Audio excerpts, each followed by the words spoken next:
नमस्कार दोस्तों, कल क्रेडिट पॉलिसी आई और आरबीआई के गवर्नर शक्तिकांत दास ने क्रेडिट पॉलिसी को अनचेंज रखा, जिससे मार्केट में भारी तेज़ी देखने को मिली। अब क्रेडिट पॉलिसी होता क्या है ये समझाने की कोशिश करते हैं। होता यूँ है कि गवर्नमेंट आरबीआई का गवर्नर, जिसे शक्तिकांत दास कहते हैं, वो हर 3 महीने में मॉनेटरी पॉलिसी की समीक्षा करती है। अब मॉनेटरी पॉलिसी होता क्या है, ये देखा जाता है कि देश में महंगाई बढ़ी है या गिरी है। साथ ही साथ बहुत सारे की फैक्टर्स होते हैं जिसे देखना पड़ता है इकोनॉमी को चलाने के लिए। तो क्रेडिट पॉलिसी हर 3 महीने में इसकी समीक्षा इसलिए की जाती है।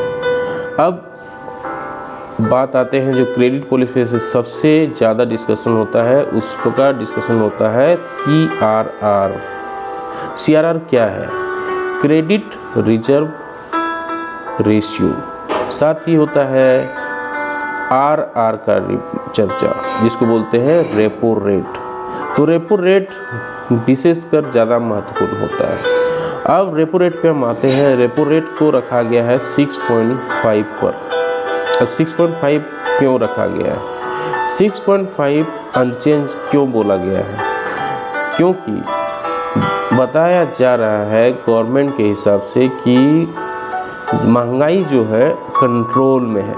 महंगाई जब कंट्रोल में नहीं रहता है तब रेपो रेट, जिसे RR बोलते हैं, उसे बढ़ाया जाता है। तो क्यों बढ़ाया जाता है? अगर महंगाई ज़्यादा है तो रेपो रेट क्यों बढ़ाने का क्या मकसद है? रेपो रेट बढ़ाने से मार्केट में जो लिक्विडिटी होती है वो लिक्विडिटी ख़त्म होने लगती है। अब कैसे ख़त्म होती है? ख़त्म होने का पहला रीज़न होता है बैंक का FD का रेट बढ़ा देना। अगर बैंक का FD का रेट बढ़ा दिया जाएगा तो लोग मार्केट से पैसा निकाल के, मार्केट में जो उसे खर्च करने वाली पैसा है वो बैंक में डालने लगते हैं और धीरे धीरे उस तरह से लिक्विडिटी कम होने लगती है।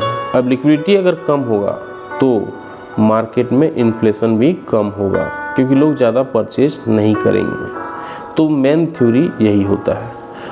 अब क्रेडिट पॉलिसी हम समझा दिए कि क्रेडिट पॉलिसी क्या होता है और RR क्या होता है। हम इस पे और भी बहुत सारे चर्चा कर सकते हैं, लेकिन ये बहुत बड़ा विषय है, इसको धीरे धीरे करेंगे। अब कल क्या हुआ और कल किन 10 बातों को लेकर रेपो रेट को नॉर्मल रखा गया, मतलब ना तो बढ़ाया गया ना तो घटाया गया। तो इसका हम पहले भी बता चुके थे कि ऐसा होने वाला है। ये पिछले वीडियो में आप देख सकते हैं। अब क्या क्या 10 फैक्टर हैं जो रेपो रेट को नहीं बढ़ाया गया, इसका मेन रीज़न क्या क्या था?